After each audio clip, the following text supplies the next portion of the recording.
Welcome to MMPlays, our podcast where we design, play, and discuss a game and campaign. Along the way, we will alternate episodes between actual play adventures and the analysis and discussion of games and design theories that relate to the campaign we're playing. For this campaign, we'll be using the mechanics of CotS Prime, designed by Cam Banks. We randomly selected a theme and ended up with swashbuckling high school urban fantasy. So join MMPlays as we explore and enjoy a new campaign.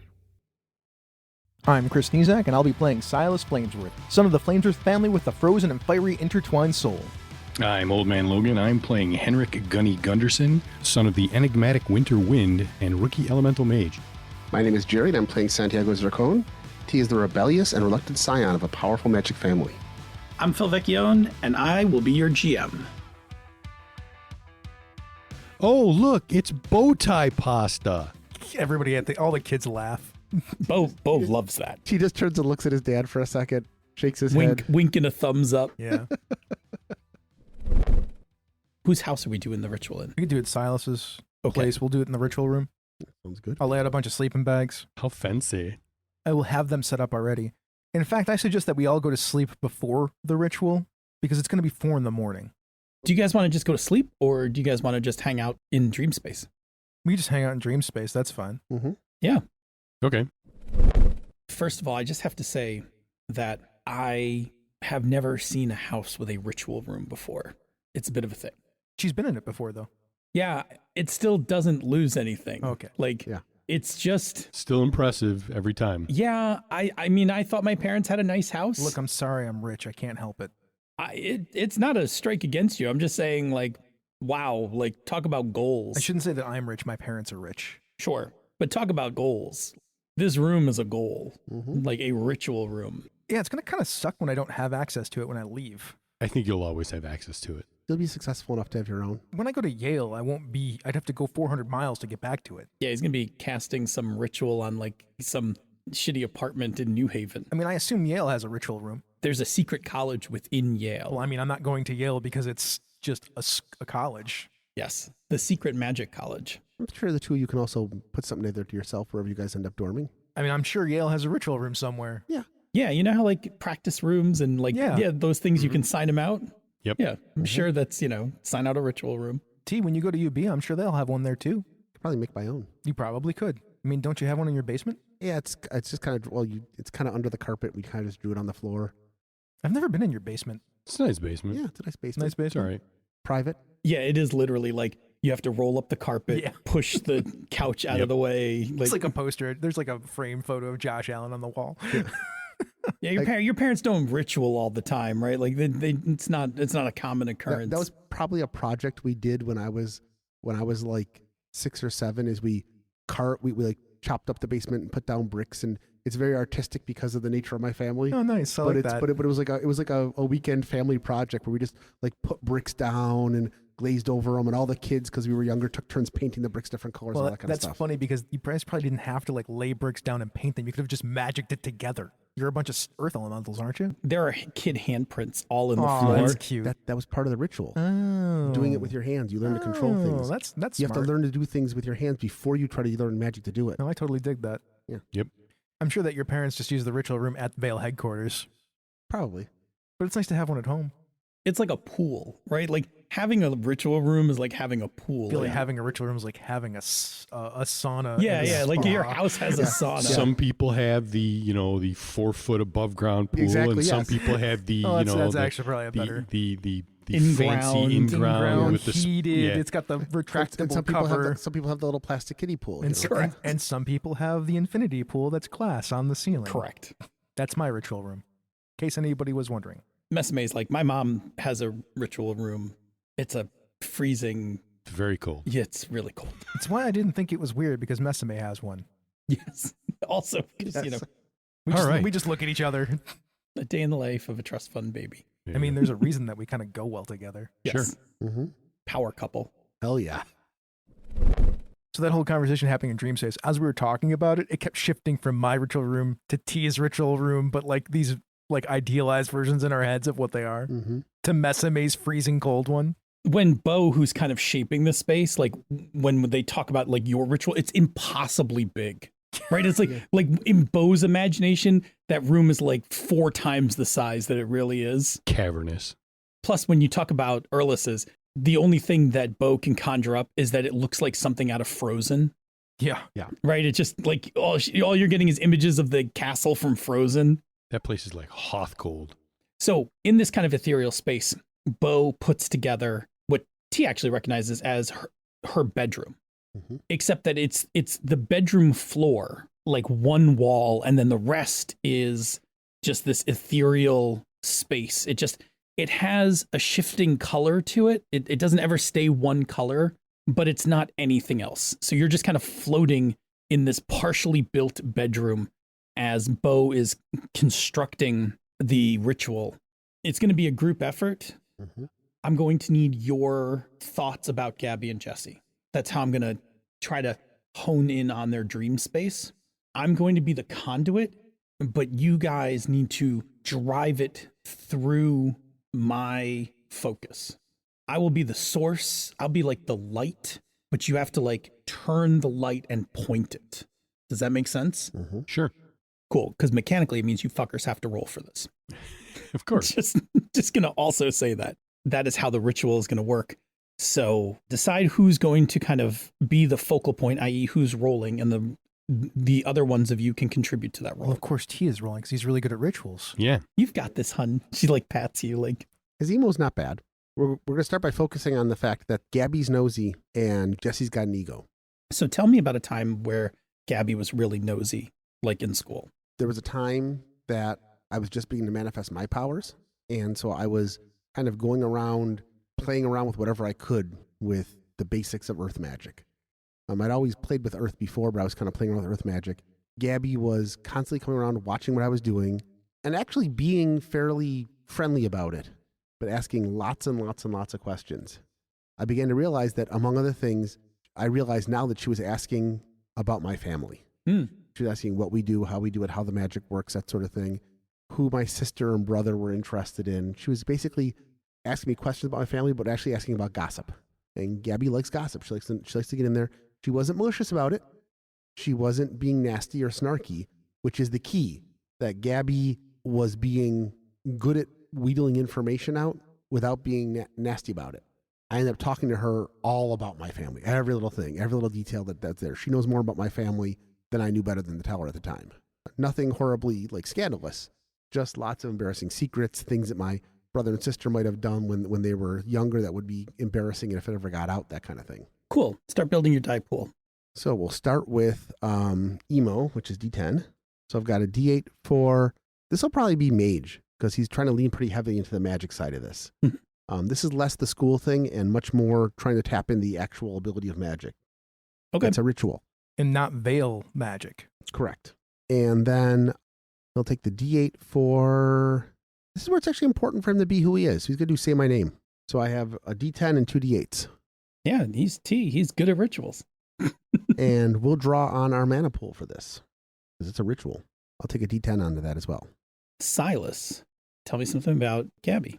So I remember in Veil training, in the first month, me and Gabby were sparring, and Gabby uses this magic book because she believes knowledge is power. And before we sparred, and she knew she was sparring me that day, she chatted me up about fighting styles. And I had no idea that I was sparring her because she looked at the sheet that Miss Cortez came up with before. Of course she did, right? I did. So I was talking to her about how I fight with my with a sword and how I was trained and whatnot. So of course, when we're fighting, the first thing she does is unsettle my footing with a magic spell. She actually used her vision to find some soft spots in the ground, led me right into them, so I fell down, tripped me, and then put the book on me and closed it. And it's like Mjolnir, so it just kept me down and I couldn't move. That's what I remember about Gabby. Love it. Contribute a die to this pool. I'll give you my emo die because this is about emotional memories. Another D8, so I'm at 2D10, 3D8 right now. Swing it over.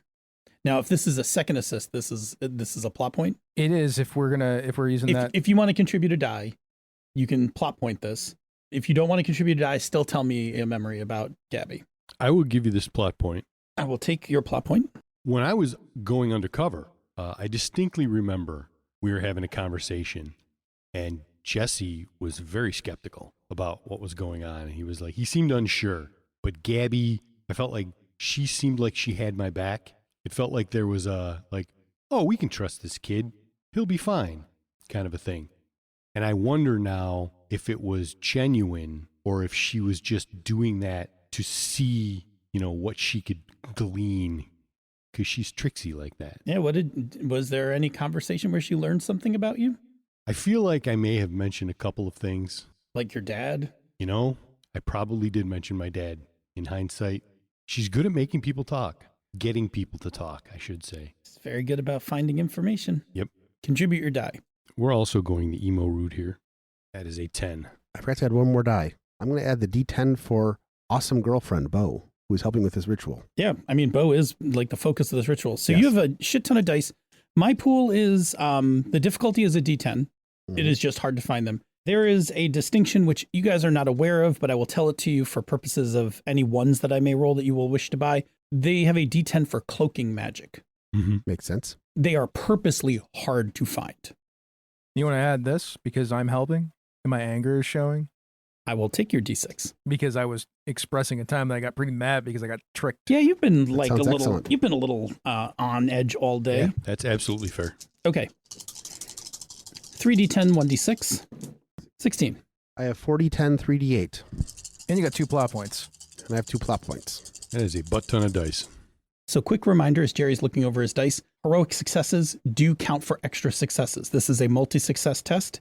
It currently has 2 successes. I will spend a plot point to make this a 25, which will give us a heroic success. It does indeed. And that will give you 2 successes, and that will actually reveal their location. Oh, we don't even need to go to their house then. Good. No, you guys pool your efforts together. It takes Bo a bit to focus. And then with T guiding Bo and all of you telling your stories and just remembering Gabby, eventually just outside of the room, a vision starts to form that you can all see. Right away, it forms into, like, you can just tell from the style of furniture, it's a hotel room. And then you can actually step off of Bo's room into the hotel room where you can see Gabby and Jesse. They're in a king-size bed. Mm-hmm. They're clearly sleeping together, but they're not like entwined. They're just in the bed. But you can look around and like investigate the room. Rule number 1, in your hotel room, there's always a pad on one of the tables of the desk with letterhead from the hotel that's got the name of the hotel and the address on it. Correct. It does. You pick up the pad of paper, and it's the Mosey in Williamsville. It's a really nice hotel. It's a relatively new build. It's near the Wendy's on Main Street. You pick up the pad, show it to everybody. Yeah, we got him. Well, let's go get them. Miss May's like, look at this place. In the garbage can, there's like takeout containers stuffed in it. I mean, they're laying low. T's going to walk to the phone and then walk to the door and double check and check what the room number is. You actually can open the door because clearly Gabby knows what room they're in. Mm-hmm. Because it's Gabby's dream space, Mm-hmm. you can actually see into the next room because Gabby's super nosy and knows like that there's clearly like a businessman in the next room with the TV on or something. Gabby knows what's in the next room because Gabby's magic power is Gabby can see through walls. You can see because it's Gabby's dream space. You can actually see into the adjacent room. And you can see that like there's a businessman, just some dude in there with like a suit hanging up in the closet kind of thing and a rolly bag. All right. Like they're on the 5th floor. They're up off the ground. Anything else we need? I look around. Anybody out in the hallway? Anybody guarding them? You can see, since you asked, they clearly have a ritual circle, points set up in the room to shield this room. What does it do? It prevents scrying magic. Okay. They've been laying low in this room. Let's go get them. Do we go get him or do we put them under surveillance by the veil to capture them when they go to the ritual, if they go? I mean, our mandate was to apprehend. Because I'm all for it. Yeah. I would prefer to apprehend and bring him in now. Let's do it. Oh, let's do it. You all wake up and Bo like hugs you. She's like, you did it. We did. You Told did you, it. T was Yeah. really good at rituals. And Teamwork. you Oh. helped too. Yeah. I was merely the source. Like I was not controlling that ritual. No, but you facilitated. You were the focus. Yeah, but we never would have been able to do that without Yeah. you. They had a ward set up against to protect against scrying. You got right around that. Mm-hmm. Awesome. Dreams are dangerous. Want to go nab some criminals? Boy, do I. Especially these two. Time to break out the pillow hammer. I will text my dad. Your dad calls you. The second you text him, he calls you, and it's clear that he's awake. What did you learn? Give me 1 second. I'll be right upstairs. As soon as you head upstairs, he's in his office, the door's open, and he's reading a book. Snaps the book shut. Where are they? They're at the Mosey, room 512. Okay. What are you doing next? We're going to get them. Do you need any assistance? If you have people you can trust. I have a handful of agents I can trust. Have them meet you in the lobby. Fantastic. Which ritual found him? Bo's dream ritual. Dreamers are dangerous. He shakes his head, he picks up a pen, and he writes a note on a notepad and like puts it in his pocket. I see him do that. I don't think you want to recruit her. You already used her a couple of times and she did not appreciate it. Takes the note out. I could have a conversation with her. You can. She's not interested in terrorizing people. Yeah. She just wants to help people. Well, like I said, I am not destined to be in this position forever. Better Veil people can come after me. Not come after me. I mean, they might come after you too. Yes. Well, Better Veil people should follow me. So perhaps if it's something she's interested in. If not, again, but boy, that is super helpful. Anyway, I'm going to contact Veil Central and let them know that we're making more progress. In the meantime, I'm going to actually get up and head to the office because if you find them, we need to bring them into the office. Well, I'll see you there then with them. Pats you on the shoulder. You guys are doing really nice work. Thanks. Are the rest of us outside? Do we hear any of this? I think at this point, you guys are like bunched up on the stairs. Like the door is open, so you guys are just all bunched up on the stairs, knowing like you shouldn't interrupt this. You come walking out and Bo runs up and gives you a big hug, and then just backs off and walks away. Then I look at the rest of you. Stop spying on me. And then I walk past them really quickly. And I stop at Messman like, you're fine. I didn't even have to be there. The proper term is eavesdropping, not spying. Keeping an eye on. Remember, it's keeping an eye on. Also, I like this feeling you're having. I walk out the door. I turn the car on. Get in the car. We don't have it, but I feel like appropriately in this show of a game, there is a moment where you guys are all driving on like the 290 at 5 o'clock in the morning. The sun's barely peeking up. Some music, some ominous like showdown music is playing as you guys are riding out to head to the hotel. We're all drinking coffee to stay awake. We just all slept. We should be fine. Yeah, you actually feel pretty good. Bo also enhanced that. Time in dream space is actually sleeping. It's so refreshing. I know, isn't it cool? I can study and do that. That's amazing.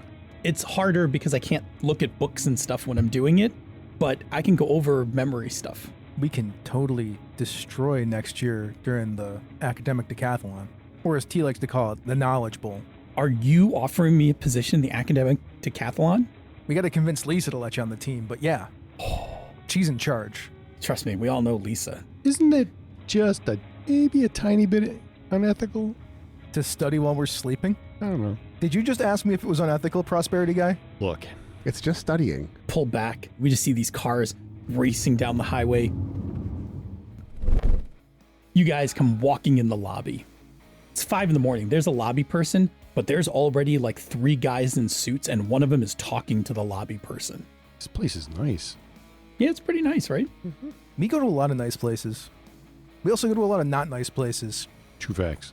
Bo's like, you have to figure, they're prosperity mages on the run. You would think they would go to a dive hotel, but it's just so on point that they would go to a fancy hotel. I agree. Easy money's easy. What's our play? Let's be smart about this, actually. We have Veil agents with us. Watch all the exits. Yep. Messmate, you can cover one. I'll cover the other. That way, if they try to escape, we'll ice it up. The 3 of you, because Bo's got the pillow hammer and you got the wind magic, so you're fast. You can catch him, and you're super strong. You can knock him out if you need to, or entrap them. You grab them, so that way we have all our bases covered. Plus, the elevators can cover whatever we miss. Ready? Awesome. Okay, on 3, right? Yes. Is it 1, 2, 3, do it, or is it 1, 2, 3? We go on 3. 1, 1, 2. No roll necessary for that particular part. I will say, so in the ensuing chaos, the door comes flying open. They clearly wake up but are completely disoriented. The contest is, can you keep them contained in the room, or do they manage to get past the 2 of you into the hallway where Messame and Silas will have to deal with them? So they are a D8 difficulty, but there are 2 of them, so I'm going to just pull in a D8. I am going to give you a D6 asset for surprising them at 5 o'clock in the morning. Like, you caught them off guard. They have one more asset, a D10. They have an escape plan. They always knew they might have to run. They are 3D8, 1D10. Which one of you is going to be the primary ruler for the contest? Why don't you go? You're more martial than I am. Gunny. I will do that. Start with the D6. That's for the surprise. All right. And you get 1 for Bo, because she's here. Bo's got that pillow hammer. She's like, I'm going to fucking crush one of these. Also gets 1 for you because you're there to assist. And I'll use my jock. Well, it's a D12 jock die? Jeez. He's huge. I know Yeah. he's enormous. He's been hitting the gym. He's swole. Swole. Emotions are running high. This is an emo. That's a 10. This is veil business. That's an 8. And this is apprehending the prosperity peeps. So we're going to go sins of the father on that one. I'm dropping my sins of the father to a D4 to get the plot point. Okay, I need to know what's going on in your head. You've evoked both emo and you've now turned down your sins of the father. So just tell me, give it to me, like what's going through your head as T kicks in the door. We need these guys. They've been on the run. We need to catch them. It's imperative to part of the plan. They might know something.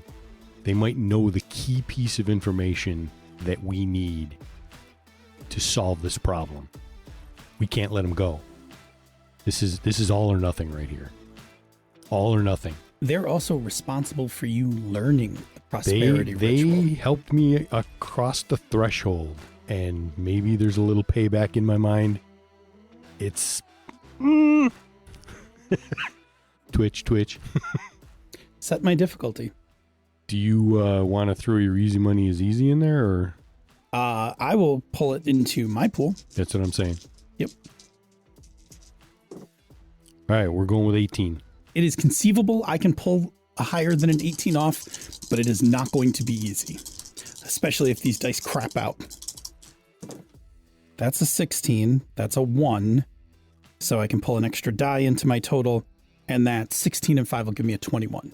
I remain in the contest. The same dice pool, and I will remove that D4 and go back to the 8. Big number, no whammies. Right now, we're looking at a 17 plus 6 is 23, which is more than 21. Right, so the door kicks in. What happens? The first thing I do is I try and blast them with wind to keep them on the bed. Jesse rolls over and starts to get his earth magic started, which is for his daggers. He gets the daggers out and he just pins the dagger right to the floor with his bigger sword. And basically they're struggling with earth magic. Bo takes the pillow hammer, and while you're pushing the bed, she takes the sheet and kicks it with the back of her hammer. So now they're tangled up in the sheets a little bit. So they roll off the bed and like flip the bed up to try to give themselves cover as they try to compose themselves. Oh, they flip the bed up to give themselves cover, and we push them against the wall with the bed. That's them. Oh boy. They lose. You're just like standing there with this gust of air as this king-size mattress has pinned them to the wall. Gabby and Jesse, you are under arrest in the name of the Veil. Bo walks up behind each of them and gives them 99 hits. They don't cause any trouble. It looks almost something like one of those evangelical things where they put the hand on the head and like they fall down and pass out kind of thing. Except it's a giant pillow Yes. hammer. The 2 Veil agents, once they hear Gunny say they're under arrest, the 2 of them walk in and cuff them up, which actually looks like it's more than cuffs because they have to be restrained magically. But they also quick put a little illusion over them to walk them out, because now people have shown up in the hallway. The 3rd Veil agent who was in the lobby is upstairs with you guys and has cast a small illusion to make this look like police. Nothing to see, people, just some identity thieves living off of innocent people's credit, apprehended by the Amherst police as they haul them out. He puts the bed down and puts the door back on its hinges as much as he can and then pulls it shut. The hinges are made of metal. Yeah, we'll try that. You put the door back and then like just concentrate for a moment and you're like, yeah, that seems about right. As fast as you guys arrived, like within just like a few minutes, everybody like heads out, not through the front of the lobby, but out through like the parking area. You guys get in your cars. The Vale agents stuff Gabby and Jesse into one of the Suburbans and take off. You guys head for Vale headquarters. As the sun comes up, we see the train of cars, the Suburban from the Vale, plus your cars heading back into the city towards Vale headquarters. That is where we're going to stop for today, and we'll pick up with Gabby and Jesse in custody in our next episode. Let's do stars and wishes. Stars and wishes. Star to Amethyst. Thanks. Absolutely. Nice job. Absolutely started. Nice job. That was fun. I love playing Amethyst. Once again, Bob, Clueless in Love is like every character you've ever played. There's always, they say, a little bit of yourself in every character you play, and every character I play basically needs to be hit with a clue by 4. You know, I actually got Bob to actually be interested in a woman and actually show interest in a woman in my Call of Cthulhu game. I have yet to achieve that in a game, so that is still a wish for me. You know how I did it? I made that woman interested in him a little bit at first, and then more interested in somebody else, and then he was mad. So then when it became a competition for Bob, it was like, oh, okay. All right, that's going to be my new personal goal in future games. Is to, it's funny. Coming up next, Passion de Passiones. You don't have a choice in that game. You have to be interested in somebody. Oh, yeah. Let's see. What else did I like? Another star for just even suggesting that we cut over to T's house. That was great. That was a great idea. That was a lot of fun. It was a good scene, right? Like, there's so much serious, and then that was a good fun scene. I got a star for the opening conversation when we were all just sitting around talking. I like when we just sit around and talk sometimes. Mm-hmm. Little banter. Jerry, I hope you were okay. You had passed me a note for something. I went with not the letter of what you wrote, but the spirit of what you wrote. No, that I just figured that was perfect. The idea that when you've got a couple together that aren't together, generally somebody ends up playing around with the laundry, and the idea of her taking his shirt or his boxer shorts, something like that, would be kind of fun. Yeah. It's either going to go cute or embarrassing. One of the two would be good. I always go cute when it goes Bo. Yeah. That was a good who came up with the dream space thing? I don't remember in the heat of play. That was me, actually. That was a star to you, sir. That was a great. Yeah, it was good. That was a great solution. Also, a star for you for calling, and I'm pointing at Chris. Star for you for calling him out on prosperity magic. Absolutely. That was going to be one of my stars. Was the interplay between Gunny and Silas with the prosperity magic back and forth. It was two pieces to it too, right? It was like my dad's like, you should spy on your friend. I'm like, what the fuck? And then I was like, about prosperity magic, which is bad anyway. So I'm like, well, I could do both of these. I love that you interpret that as spy on your, like, he's like, this is your friend, make sure he's okay. And you're like, my dad said to spy on you. Yeah. I don't necessarily, like, nowhere, when we play that back, nowhere did Victor say, I need you to spy on him. Because my dad would not say that out loud. No, like of course that. not. You interpreted what he said as code. I feel like that interpretation was unnecessarily harsh. Oh, man. Maybe a little bit. I mean, I'm okay with it. Like, I didn't have a problem, but I did find it funny. Gunny did not appreciate the heavy-handedness of your prosperity mentions, but again, he gets it. I hope Gunny understood why afterwards, because I stopped doing it after I said my dad told me to spy on you. Absolutely, yeah. I like the thing where Messmate was like, he's super uncomfortable with it. Yeah. And that whole thing with the dream thing, it suddenly occurred to me, ooh, maybe we can use the dream thing to find them. But also it was like, I need to come up with something because otherwise everything's going to be this prosperity thing. And it's like, I can't. You're going to get your shit called out on it. I don't want to get called out again. It's like I have two really good ideas, but they're prosperity ideas. Jerry, at any point during those scenes, were you also singing Dream Warriors? No. I was definitely singing Dream Warriors in my head. I was, that song is in rotation almost every day in my thing, Freddy Krueger. I liked the interaction with Silas and his dad, especially the conversation at the end with the dream magic thing. That was really good with the crumpled up paper and everything. Yeah. I mean, you did. You called Victor out on his shit on that one. Yep. Like, it was good because that note was definitely like just a playback to Bo being like, I can't do this. Yeah, they've tried recruiting her before. Yep. It's not a. That's just tried. She's done it. Yeah, Bo's too sweet for this kind of work. Yeah. Bo would be future Bo. I'll just give a hint now and I'll wait for the epilogue to detail it. But future Bo is definitely on the path to being some sort of psychologist. Yeah, you can't do too much future because some of these characters are going to be played in existing college. No, that's what I'm saying. Like we know Bo's going to probably go for some sort of She would be a degree great for therapy. counselor Yeah. type. Yeah. I don't know. I thought the play of this session was really, really clean. Yeah, I had a lot of fun with it. Like it was a little bit open, but not terribly open. I felt like we got out of scenes when we needed to get out of scenes. Start to Chris for helping with that. Yeah. Those won't all make the cut. You won't hear that, but Right. I was like, we're good, right? Yeah. Yeah. I would just Nope. I just know better now just to ask the question. Like, we're good with the scene, right? Like, you guys like to talk and talk and talk, and I end up having to cut like minutes and minutes at the end of scenes when I'm like, well, that was a really good ending. And then we just keep going. I'm like, well, Now I got to cut this. yeah. Yeah. So now I'm just doing the producer thing. I'm like, it's weird because we're playing a game, right? And I usually just like let the game master do that. But over here, I'm like, now I have to think about like, how do I want to edit this? Yeah, it was good. As a producer, you need to do that because I'm learning that. It's okay in a role playing game for us to carry on that banter, but in recorded play, we don't need to have that go on and on. Yeah, and on. plus when you guys give me good endings for scenes constantly, And and, then then you keep keep talking, talking. yes. I'm like, would you just stop? We are very good at spoiling endings to scenes by dragging them out. The other problem is a lot of times you'll come to a good ending for a scene, and then you'll say something relevant after that. I'm like, what the fuck are you guys doing? Yeah, because now I don't necessarily want to cut this. Yeah. Yeah. And it sounds like we just ended the scene 3 different times. Yeah. I'm like, I don't know. So it was good. Yeah, it was good that you called it, and I like I said, people aren't going to hear it in the recording, but like we all heard it at the table. As we have want to been RPG advice givers in the past, it's actually a good thing to think about in your regular role playing games. Sure. Just ask, like, are we good? Like somebody else that's not part of the thing be like, is that the end of the scene? Yes. Is there any, or the better question is like, is there any more beats you want to hit here? Exactly. Like that was the better. Once I figured out that was the question to ask, like then we were better off. In my heavier prep days, when I was a younger GM, my scenes would often, because they were far more structured, I would have a goal for the scene. Mm-hmm. So as soon as I hit the goal, I would know like, okay, well, this scene achieved what it's supposed to do. I don't always do it when I'm ad-libbing, which is, I think, one of my improvement areas is to kind of, when we start ad-libbing a scene, think real quick to myself, like, what is the goal of the scene? And then know, like, oh, when we hit it, I should like start closing out. Yeah.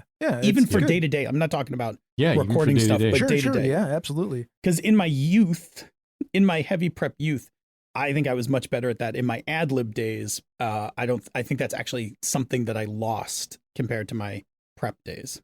For this particular topic that we're talking about right now, which is a little outside of Stars, and which we're actually talking about advice, it's interesting that you think that. I think the goal is a great way to go about thinking it because it's easy, right? Like, what is the goal of the scene right off the bat? Because I'm always thinking about scenes and story structure.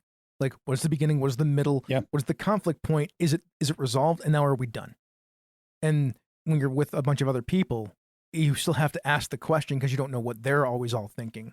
Did you get everything you wanted to get out of the scene? Yeah. And that's a good question to ask because then somebody can say, no, I was hoping to do this if they want to. And then we're like, oh, cool. We all know what to play towards now. Yeah. Yeah. Agreed. So like, that's a cool, like bit of advice that you can get out of playing out of what we're talking about right here.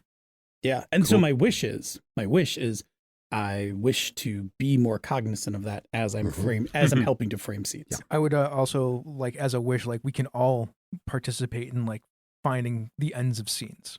Like, or asking that question, like, is there anything else anybody wanted to get out of this? Yep. It's like when Jerry was like, when we're upstairs, like, I want to have this thing with Bo with the clothes. I'm like, oh, that's cool, right? Like, I thought that was a cool scene. I really enjoyed that. It's a nice storytelling beat.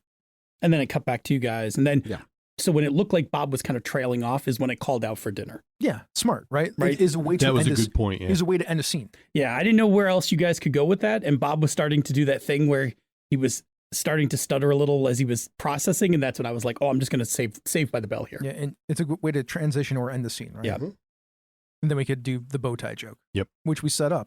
By the way, I got to start. There was like a lot of stars for stuff like that, which I will go back and when I listen to it, I will realize like how many more of them there are. There's a lot of good setups and payoffs today by players. To me, that's high end. That's high end storytelling. We were on today. I felt like we were on. I'd also like to give stars to everybody. I think and Chris will be able to tell us this more. I think we were a little better at the pause and do something and to give us some breaks. Yeah, I'm trying not to say some of those things on the recording, but yes, the guys were much better today about their cadences and stopping and then just starting again so that it'll be a lot easier to edit. We had a good pep talk about it. We had a good pep talk about it. Yeah. Good pep talk. Yeah, no, I was pleased overall. Like you guys did a good job. That heroic success was a really nice not have to belabor that search any longer. I'm glad it happened with the dream sequence rather than the dream sequence plus something else. Also, good job coming around to tell the story behind the dice rolls today. Yes. Like, it was very apparent at the end, but we did it a lot throughout the entire day. I would hope that wouldn't have to be a star because I think that's just a best practice. Yeah. Yeah, I just, you know what? I get, so I know for me, one of my flaws is when I get excited for combat scenes or like kind of challenge scenes, I always start to lose the description unless I slow myself down. Like when I get excited, I start to just get into the mechanics of it. Yeah, I get that. I get that with both of you. Yep. Yeah. That's why I have to call it out almost every time. Yeah, no, which is I fine. I take zero offense to side GMing on that kind of stuff. Like I appreciate it. Like when you say those things, I'm like, oh, good. I'm glad somebody said it. Yep. Because I was totally failing at that moment. So Far as wishes go, technically maybe not really a wish, but I feel like there's gotta be one more big prosperity conflict for Gunny before this thing is over. You don't think it's going to be when the ritual goes down and you're like super tempted to not take their side? That's probably it. But like I feel like there has to be that one more moment. yes, Gollum, throw the ring into the volcano. Dude, there's a reason. The reason I keep pushing on you to not cast prosperity magic, aside from a story point of view, is if you fuck up and roll ones, that thing goes up, and that makes the time that you have to like roll at the end a lot harder. And I would really like Gunny not to betray us, so I don't have to beat the shit out of Gunny. Oh, believe me, Gunny would really like not to betray you guys too. I'm just waiting for another a couple ones to come rolling around. I mean, if you rolled 3 ones on a roll, you're taken out. Yeah. Then I'm like, you're playing Bo or something, which would be super weird. Yeah. I'm also kind of hoping for like, a big moment and then I fucking crush the roll with like some heinous number that's just stupid. You better and be like, you better accumulate some plot points. Because Phil, if I was Phil, I'd be like, well, I got these 4d12 just sitting here for Gunny's resistance. Yeah, probably. Like Gunny's opposed will for prosperity. One of two things is going to happen in the climactic battle. I'm either going to start rolling max dice or I'm going to be rolling like buckets of ones. There'll be no middle ground. Dude, I love my dad. Like Silas loves his dad, but my dad is so suspect because he's so willing to sacrifice people to achieve his goals. It's fine, Gunny. Go cast some more prosperity magic. Nah, he didn't actually say that. Yeah. Yes, he did. No. Yes, he did. Silas, the thing I love about Victor is a complex character. Victor tries to be a good dad. Victor is also like the head of the veil. And those things sometimes have really weird juxtapositions because yes, he was totally fine with you when you suggested using prosperity magic to find them. He was totally okay with that. And then warned Silas, like, well, if he goes through with it, you better like keep an eye on him in case we have to snatch him up. So you know what happened there is like, yeah, you can go cast prosperity magic and I'll just make my son take care of the problem. Yeah. Because he's in the best, not because he's my son, but because he's in the best position to handle it. Yeah. Likewise, as soon as you're like, we couldn't have done it without Bo, right? He's like, correct. That note to self. This has been multiple times that he's done this stuff. He does fully admit he is a flawed man, right? Yeah. Like he has used us to his best advantage multiple times. Mm-hmm. Yeah, it's true facts. And that's okay. Like, I mean, I love the character, right? Like, but don't mistake one with the other, right? Like, it's like Erlis, man. She's not a good person. No. Erlis is that character that's like clearly a bad guy. You're just lucky that like she's on your side. Our bad guy. Yes. Yeah. It's like when I love that conversation when T's like, she's on our side. No, she's not. No, like, your side. Your mom and your dad were like, no, she's not. Yeah, your side just happens to coincide with her side right now. Our goals aligned. Yes. And they're like, sort of. Yeah, sort of. Like, I want my daughter back. Our goals. I'm going to kill this guy. Our goals are not aligned. Our goals are not diametrically opposed. Correct. Yeah, I think the enemy of my enemy is my ally at this point. Yeah, I suppose. I mean, as it goes, right? Like T's parents are the most wholesome. They're just good people.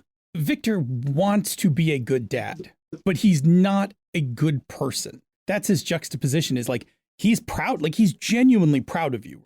You are stepping up to an extraordinary situation. This whole like 6 months has been this extraordinary situation that you've stepped up to and have risen above, like in true Flamesworth style. But at the same time, yes, like there's a chessboard and you are all pieces on that chessboard. Yeah. Like that is the juxtaposition of Victor. And like Silas is way too, in a lot of ways, rigid, right? Like he's like, we have to do the right thing. And that's not always the right answer. Like there are sometimes the answer where like you don't have a right thing to do. Like it gets hard. Yeah. And then T, man, I wonder sometimes because T is willing to make moral choices that are not for the greater good. They're actually more about people and a little bit more about self-centeredness. T runs on emotion. Yeah. Yeah. T's upset. T's okay breaking some rules. Yeah. Yep. Does it save the people that I give a shit about? Fuck everybody else? Then it's fine. Yeah, I actually like that. I know. T's flawed. I actually really like All these characters are We're flawed. all Yeah. flawed. Well, yeah, no, but I mean, you need to have flawed characters. Yeah, man, Silas is too damn innocent. Not even innocent, too damn white knight. Yeah, what's the Altruistic. Yeah. There you it's go. not even altruistic. It's shit. I can't think of the word, but yes. Delusional. No, he's not delusional. That's close, He's that's close to teasing. accurate, actually. no righteous. He wants to do this by the book. He wants the law to be followed. Like he also wants the law to be good. Yeah. Like Vale law allows like mind wiping and shit like that. Like He's not okay with any of that. right. He's also not stupid enough to realize that he can do anything about it currently. Yes, unlike Yeah. unlike the popular magical school thing, this school's got like a fucking real like this Vale thing's got a real dark side, like that has to deal with the reality of some of these problems. It's a real world. It Yeah. feels like a real world government. Yeah, which Yeah. you know at the same time is of course flawed. I mean, Because the goal is to do the best you can for your citizens, but sometimes you have to do a bunch of terrible shit to do the best you can for your citizens. If you're a good government, correct, the concentration of that much power in one place is inherently problematic. yeah, and that's if the government's operating on a with Noble the causes. things that I just said. Yes. Yeah. Yeah, Which- it goes downhill from there. Yeah, when it actually becomes about power and greed, like and maintaining power and whatnot. Yep. I mean, we're playing it pretty kind comparatively speaking. You wait till college. Yeah. Try to remember how idealistic you were in college, because that's the Look, man, to me, if the Veil was really like as cutthroat as they could be, like all these prosperity mages would be getting offed left and right. oh yeah, 100%. Like this wouldn't be a kind thing. Correct. This wouldn't be an incarceration memory wipe thing. This would be like murder everybody thing. Yeah, the Veil's actual approach to it is they consider it like an addiction. You got caught up. It's like it would be like an opioid addiction. Like Yeah. you got caught up in this stuff, and now it's beyond your control. Some of you have to be imprisoned, but we would like to rehabilitate a number of you. Anyway, you guys were wonderful tonight. Thanks for a great game. Yeah, it was fun. Yeah, it was a good time. Good times. All right, everybody, Good have time. a All wonderful right, time. We'll be back soon. Bye, everybody. Goodbye. Thank you for listening to Misdirect Mark Plays. Now let's do some Patreon shoutouts before we get out of here. Let's start with the Royal Court. First off is Tiffany Reynolds, the untitled Tiffany Reynolds, the Polish Ogre, our very own Polish Ogre, Lars Henrik Evjan, the Lord Out of Time, Jim Likes Games, the Royal Merchant Emeritus, Chromatic Chameleon, the Queen's Spy Mistress, J.T. Evans, the Queen's Librarian, Schmitty, the Keeper of the Labyrinth, Andrew Dacey, the Warden of Whiskies, that's a good one, John Carney, the Court Necromancer, bringing back those dead people, Tiberius Starcrash Smith, the Baron of Britannia, maybe he's friends with the Green Knight. Then there's Eric Bonds, the Weregator, and Kevin Lovecraft, the Royal Beard. Now there's some other patrons that I want to mention right here. The Deliberator belongs to an Elite Order, a hallowed subcategory. Bridget, Athelus, Not That Billy Mitchell, Fiona, Kathleen Halperin, Christopher Gamelk, Michael Esperum, Joseph Noel, Carlos, Hep Dilemma, Michael Draper, Cubano, Alice Kira, Jim Fitzpatrick, Brantley Harris, Steve Radabaugh, Richard Wyatt, Joseph Peralta, Brian Kurtz, Jared Rasher, Eileen Barnes, Brandon Barnes, Lee S., Tentacle Duck, Aaron Lakowski, Brendan Dennis, Padme's Lover, Ninjabi, Andy Olson, David Walker, and Victor Wyatt. Thank you so much for being our patrons. If you'd like more content like this, check out polygamero.us. We are the Polygamers Podcast Network, where we help you play your best games. If you are interested in supporting this show and other shows on the Polygamers Podcast Network, you can go to our Patreon at patreon.com/MMP. If that's not your thing, we'd still love your support by listening. We have Pandas Talking Games with Phil and Senna. It is car talk for your game. Ask them questions and they will answer them. There's the Gnome Cast, gnomes giving their best GMing advice to help you play your best games, and they're also trying to avoid being thrown in the stew pot. Don't worry, if they die, we have clones of those who've passed away. Lastly, there's Thaco with Advantage with Ange and Jared. They talk about D&D topics while covering the history of the game and how it's evolved through the years. With that, Misdirected Mark Plays is a Polygamers podcast production where we help you play your best games. Mic drop. We out.